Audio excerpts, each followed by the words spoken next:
Hi there, Felipe, once again here, your favorite, least favorite, craziest at least, web designer from Germany, creative designer from Germany. Um, yeah, so today's gonna be a quick one, very quick. I just wanna show you 3 different micro interactions, define them, show you, and tell you why you should also be employing micro interactions on your website. So let's get into it. By the way, if you like the video, hit the like button. Also hit the subscribe button. They would help my completely new channel very much and would allow me to continue making videos like these and other tutorials and reviews that I do all the time. All right. So I'm gonna show you, let me see which one I'm gonna show you first. Okay, let's go with I'm gonna show you something that is called the perfect product page. I'm still working on that, but I think it's gonna be a cool starting point. So let's think about a micro interaction first. You're surely familiar with the interaction panel in general from Webflow or otherwise. So an interaction is when a user interacts, a user uses, moves, touches a certain element on the website, that it gets animated, basically, right? So it's an animation upon user input or page inputs, such as page load animations. So that is, but that is generally considered an animation, and we're talking mostly about interactions, which is when a user actually does something, but they are similar and they get interchanged quite a lot. But today, more specifically, micro interactions. So I'm going to show you a micro interaction, which is kind of like a mini interaction. It's a small scale interaction that lasts only 1 to 3 seconds, that enhances the user experience, especially if done consistently and if done in a manner that is not going to get in the way of the actual website content. Okay, so this is my this is what I'm working on as well. More on this at some point in the future.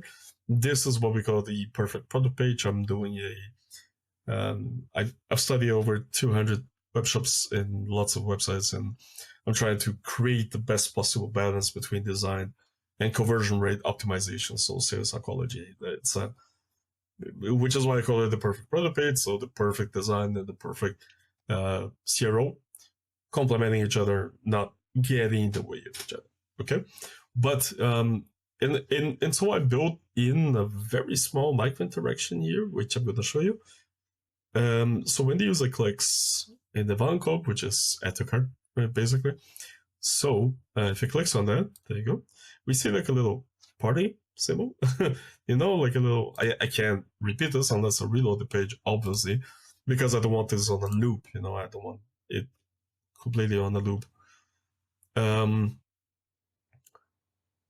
Yeah, so here as well. There you go. So you get like a little, it's like a little reward, basically for the user to have clicked on this, which is why I added it to the add to cart just to reward the user. Have a little, tiny little sprinkle of excitement, if he clicks the A to C button on a webshop, which is naturally what we want from the product page. And think of positive reinforcement. Pavlov's dog, it works on us as much as we try to put it off or to set it aside. It does work on us, especially if we're not familiar, or especially if you're unaware of what's actually happening, why we're using this micro interaction. So yeah, so a little party head. It's congratulations, basically, right, for adding the product to the add to cart. Maybe some other time I'm going to show you how to build this in Webflow as well. Let me show you the second one, which is something I did yesterday. It's also very tiny.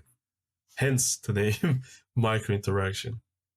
Okay, so come on, internet. Why is it so slow, sir? There you go.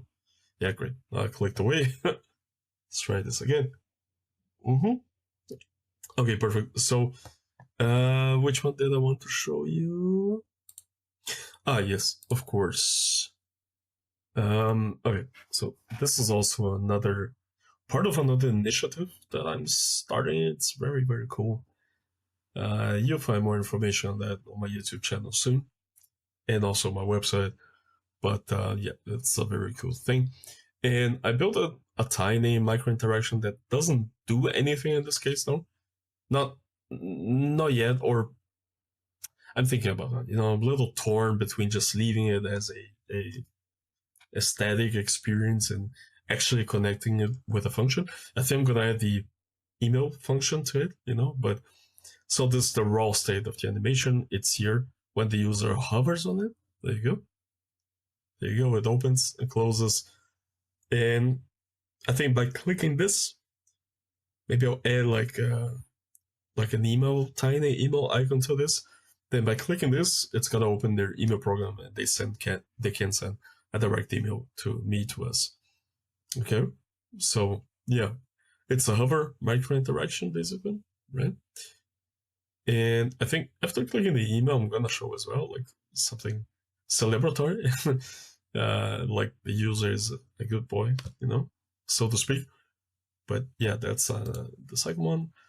And I'll show you another one, which is straight, which is directly and clearly just a cosmetic experience kind of thing, you know. So it also doesn't do much.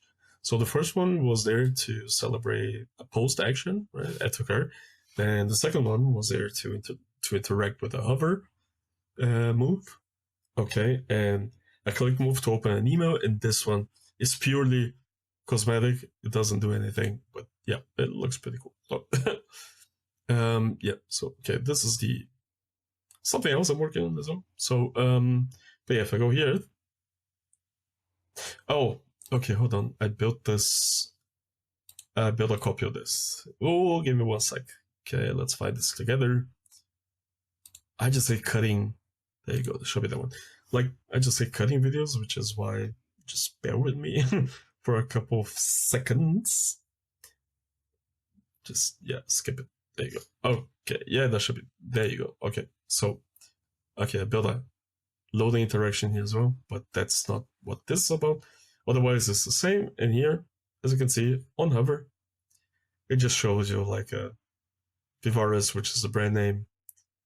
Just shows you like a little cosmetic effect. As I said, it doesn't do anything, right? And it's also hover interaction, this time just purely cosmetic.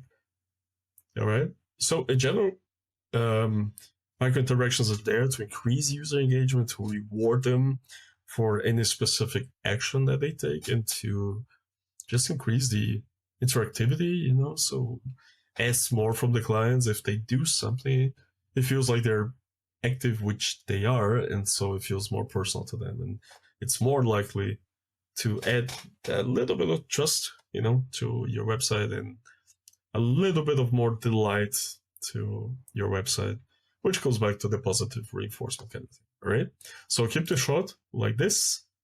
I hope it was valuable to you. I hope you can use one of those interactions or similar ones in your own projects. And yeah, I'll see you in the next video. Thanks a lot for being here. Once again, hit the like, hit the subscribe button, and aesthetics rock. Cheers.